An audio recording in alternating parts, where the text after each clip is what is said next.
Alright, so here's my progress. I have my wife holding the motor in case it spins. Turn it on and see what the light's doing. Now here's what's interesting.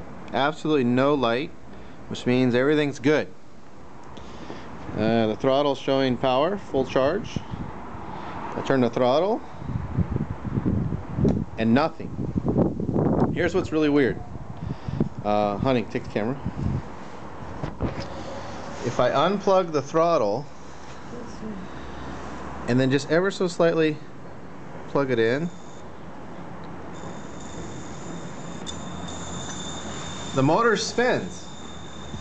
Now, so what? The throttle's stuck on, but I turn the throttle and no action. I look down in here and still no flashing light.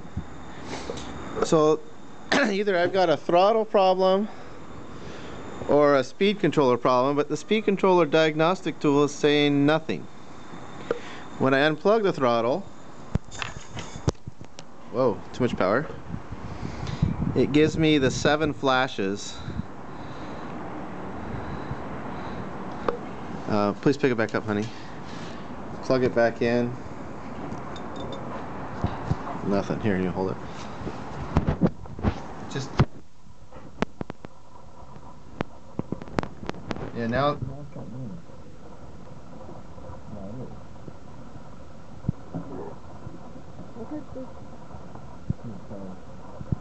as I wiggle the connections around, so I don't know if my connections have corroded, it seems to change the speed. I don't know if you guys can see that, if it's zooming in or not.